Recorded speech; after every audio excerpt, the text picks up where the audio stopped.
ازيكم عاملين ايه؟ فيديو جديد ان شاء الله. لو اول مره تشوف القناه انا اسمي سوسنة، لايك وشير وسبسكرايب. النهارده هنعمل اكله هنديه مشهوره في الهند وفي باكستان، قورمه فراخ. شايفين كده؟ يعني لو مشيتوا مطاعم دايما الناس بتحب تطلب القورمه، فانا عملتها بطريقه مبسطه وحلوه. تعال كده نبدأ الفيديو ونشوف القورمة الحلوة دي اتعملت ازاي. يلا بينا نبدأ الفيديو بتاعنا. ادي كده يا ست الكل معانا فراخ كيلو، شلت منه الجلد ونضفته كويس وغسلته، فده عايزينه كده عشان هنعمل بيه حاجة حلوة النهاردة. حطه كده على جنب. هوريكم الحاجات اللي احنا عايزينها نحطها على التشيكن. عايزين كوباية من زبادي، وعايزين برضو نص كوباية من الزيت، وانا حطيت ملعقة كبيرة من السمنة عشان تدينا طعم. البهارات بتاعتنا كالآتي: معلقة كبيرة من الكزبرة البودرة، 2 معلقة صغيرة من الشطة الحمراء، نص معلقة صغيرة من الكركم، وملعقة صغيرة من الجريم مسالة. دي حاجة كده هندية. وطبعا الملح على حسب ما انت تحبوا، ممكن تزودي حبهان، فأنا حطيت 4 حبهان، و5 قرنفل، وكمشة حلوة كده من الفلفل الأسود الصحيح، نص كده عود بتاع قرفة، وده لون أصفر حطيت عشان لو الشطة ما عملتش اللون معانا للفراخ بتاعتنا نحط لون أصفر لو عندكم اللي هو الزعفران. وأنا قطعتها واحدة كبيرة كده من الورق الغار، قطعتها كده. ودي ملعقتين توم وجنزبيل مفرومين. تمام، ده كله هنحطه على التشيكن. نحط المحتويات كلها على الفراخ بتاعتنا ونخليه على الأقل ياخد من التتبيلة الحلوة دي. نحطه في التلاجة لمدة على الأقل يعني ساعة.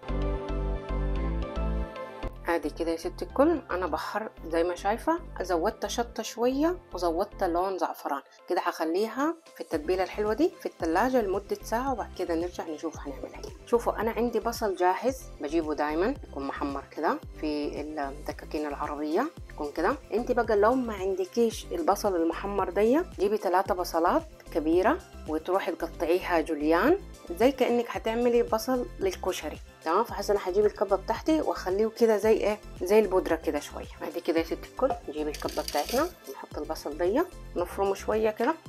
ادي كده يا ست الكل زي ما شايفه معانا بقى بودره، فعايزينه احنا بالطريقه دي. تمام، خليه على جنب. ادي كده يا ست الكل صحنت معايا الخرنجل بتاعتي، شايفه بقى بودره. هنجيب كده بوله صغيره ونحط البهارات بتاعتنا دي زي ما قلت لك. تصحني لو ما عندكيش، نحط شويه معاها ميه ونقلبهم مع بعض ونخليها على جنب زي ما عملنا البصل بتاعنا. ادي كده يا ست الكل بعد ما مر ساعة الفراخ بتاعتنا، جبت حلة ونحط الفراخ بتاعتنا هنا.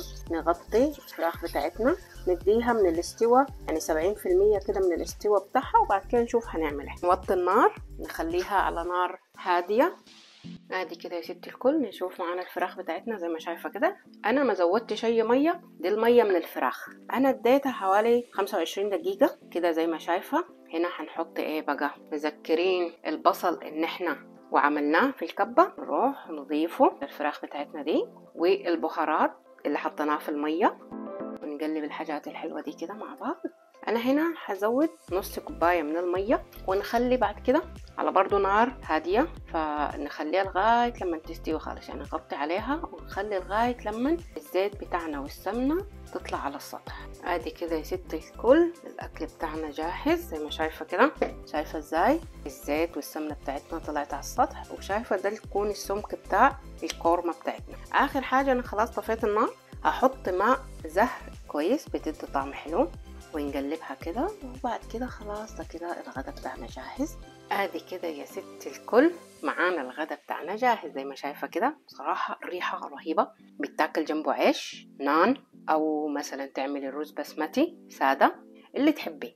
تختاري انت الحاجه اللي انت بتحبيها تاكلي جنبها الاكل. المهم ريحته رهيبه، طعمها خطير. هي سبايسي شويه، لو مش عايزه تحطي يعني شطه كتير ما تحطيش شطه كتير. فدي كانت الوصفه بتاعت النهارده، غدا سريع وحلو ما خدش معاي وقت. فأتمنى ان الوصفة تكون عجبتك وان انت تجربيها، وتقولي لي في كومنت حلوة اذا انت بتجربي اي وصفة من الوصفات اللي انا بعملها، لغاية لما تيجي فيديو جديد ان شاء الله.